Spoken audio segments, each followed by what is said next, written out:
This week we are reviewing the top wine made in Sicily.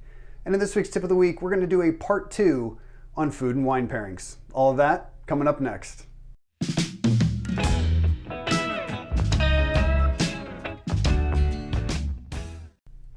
Hello and welcome to Wine This Week with Scott Leek. As I mentioned, today we're reviewing one of the top red wines from the Italian island of Sicily. Technically speaking, the distinction of the top wine from Sicily goes to Marsala, which is a sweet fortified dessert wine. I'm not even doing that in my 52 wines in 52 weeks. Maybe if I keep doing this next year, I'll add that to the list. But as far as red table wines go, this is it from Sicily. Now, the name looks like you're going to say Nero, and the whole D'Avola thing's a little weird. It's Nero D'Avola. And what is great about this wine is that it is a fantastic value play. And as Karen McNeil described in the Wine Bible very beautifully, these are wines that are juicy, robust, and have depth and charm to them. So hopefully that's what we're going to find here. The interesting thing about this is that it's actually not that hard to find. I've never had one before, but when I started to put together the list at the beginning of the year, I started seeing this on shelves all the time. So it's out there for us to find. We just need to be adventurous enough to give it a try. And that's the whole point of why I'm doing this in the first place. I just am forced to drink this wine this week. Let's get started and see what it's like. This week's wine is the Ciràsa Nero D'Avola 2018. This is made from 100% organic grapes. It is used with the wild yeast found on the grapes. There's no additional yeast added. And is fermented in stainless steel tanks, so very little manipulation. They tried to make this wine as natural as they could. And at $18, not too bad of a value play either. Now, the name Ciràsa is this Sicilian word for cherries. So I think we've got a little bit of a clue as to what we can expect when we taste this wine. Starting off with the color. This is a really, again, the color looks juicy. If color can look juicy, this looks juicy. It's a beautiful, I'm gonna call it kind of a medium ruby color. I can see the lines of my fingers through the paper okay, but it's not nearly, Pinot light in color, but just gorgeous red. Love this color. On the nose, there's certainly cherries coming through. Maybe a little bit of raspberry as well. I'm picking up on some cedar, which is weird because it's stainless steel. There's no oak involved, but I am getting kind of a cedar component. Maybe like some type of baking spices. There's a little hint of a smokiness, maybe like smoked paprika or something. It's very delightful. Let's give it a try.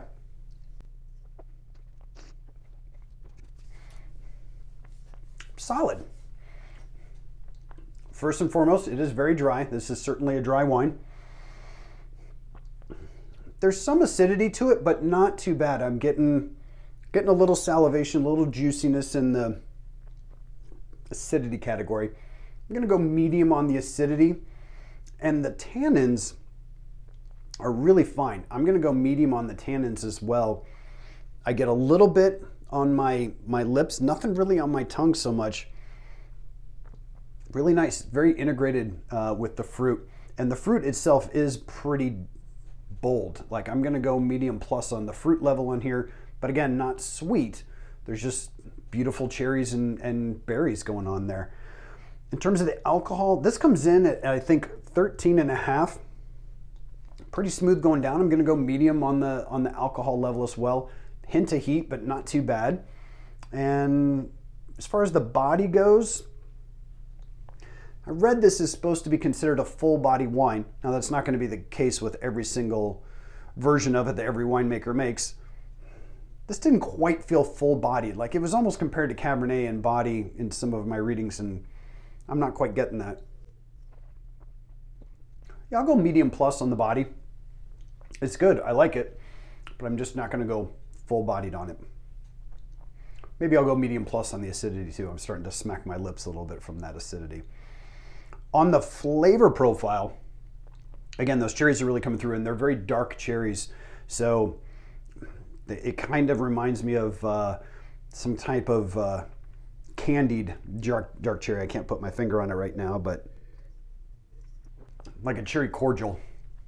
Really good. Raspberries coming through a little bit, and I do get some of that kind of cedar taste on the palate as well.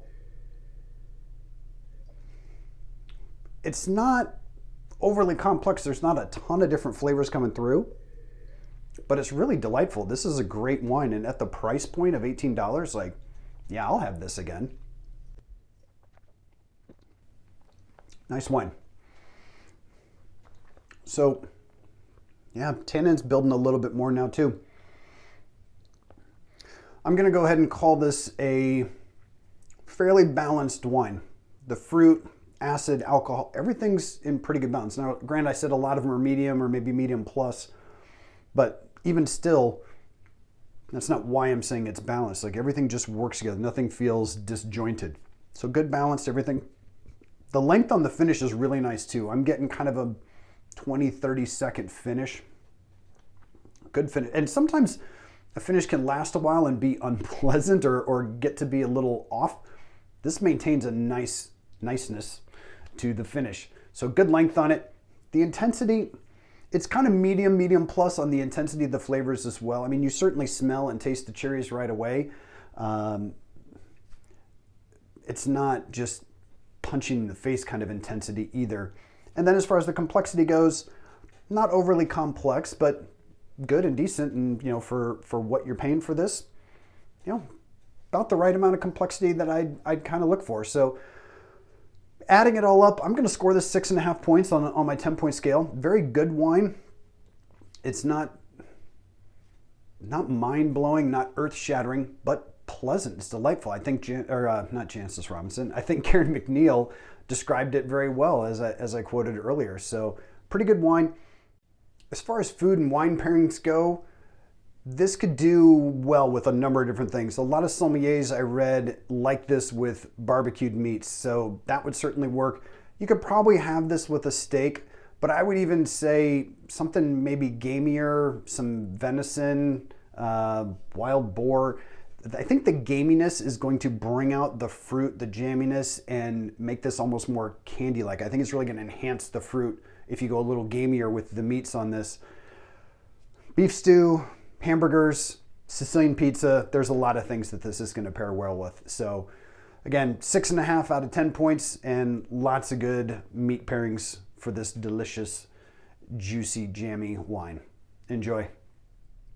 Last week, talking about food and wine pairings, we went over some of the rules of thumb that you can use to help pair wines based on the sweetness level or the acidity or the tannins or the alcohol. Those are helpful, but again, drink what you like with what you want to eat. Do not stress over this. Food and wine pairings can be fun, and if it's not fun, don't stress it. Don't worry about it. This is more thing for wine nerds and food nerds, but if you enjoy this, go nuts. Here's a couple other pointers that I think might be fun and helpful when it comes to food and wine pairings. And again, please remember, when it comes to food and wine pairings, your food will affect the wine more than the wine will affect the food. So you're not going to ruin your meal if you pick the wrong wine. The wine might not be as enjoyable as if you paired it with the right food, but you're not going to ruin your meal. So again, don't stress over this. Do this because it's fun. But here's another couple other quick pointers to make food and wine pairing a little bit easier for you. Number one, matching the body of the wine with the body of the food can be very helpful. So sometimes we think of, you have to have red wine with red meat and white wine with white fish and white meats. Sometimes, not always. And again, more important than that is the body of it. So if I've got an 8-ounce piece of sea bass and a 4-ounce piece of beef short ribs, yeah, okay, the sea bass technically weighs more, but the body of it, the weight of it in a way, is lighter than that dense piece of short ribs. So that is why you can sometimes pair something like a Pinot Noir with salmon, because salmon's a bit meatier and it's got more body. And when I talk about body and when it comes to food, think of fat. The fat content very easily translates to weight and body in food. So boneless, skinless chicken breasts, be very light. Pair that with some lighter red wines or white wines. Something like beef short ribs, however, you're going to want your Cabernets, your Syrahs your meatier, heavier, fuller bodied wines. Number two, and probably even more important than the first one, is that your sauces and your flavorings on your food tend to be more dominant than the main item itself. So piece of boneless, skinless chicken breast, for example, doesn't truly have a whole lot of flavor to it. You mix it in, however, with a fettuccine alfredo and all that butter and cream and olive oil, all of a sudden you have now exploded the flavors and the textures of that relatively bland, simple piece of chicken breast. So I would pair that more with a fuller bodied white wine. Maybe a nice warm climate Chardonnay would be a better fitting for that versus if you just had that grilled and plain with vegetables. Contrast pairings can be really fun as well. So think about when you were a kid and you went to McDonald's, how great a Coca-Cola tasted with French fries. So think about what made that a good pairing. You were pairing high fat fries with the high acid in the Coke. So that can work as well. So if you've got a high fat food, pair it with a high acid wine. That can be another good pairing. Another fun contrast pairing is, think about chocolate covered pretzels. So if you've got something that's kind of salty, maybe pair it with something a little bit sweeter. This is why a lot of wine geeks love the idea of having a Sauterne dessert wine with something like foie gras. So there's a couple things you can do from a contrast standpoint as well. So experiment, have fun, play with it. Don't be so caught up in these rules. They're good guidelines, they can be helpful, but at the end of the day, drink what you like.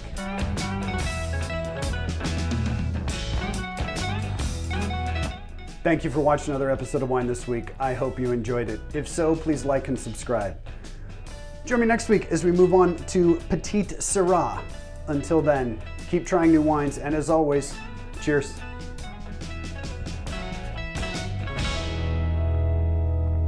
One of the top red Italian wines from the island of Sicily. It's kind of redundant. Being in Sicily, it is Italian. I'm going to start that over. Now, I don't remember what I was going to say next. I'm going to start it over once again. Where it's a little heavier. Salmon is a heavier piece of fish than, let's say, cod or scallops. I couldn't think of anything. Body comes from fat. So lighter fat, low, no skin on, boneless chicken. Jesus. Oh. And in the tip of the week, we're going to talk about what does the term estate bottled mean? All of that coming up next. That was awkward. That one was it. Whew. All right.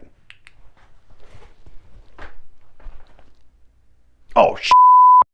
Anyway, we're going to talk about muscadet and aerators today. Nope, that's not right.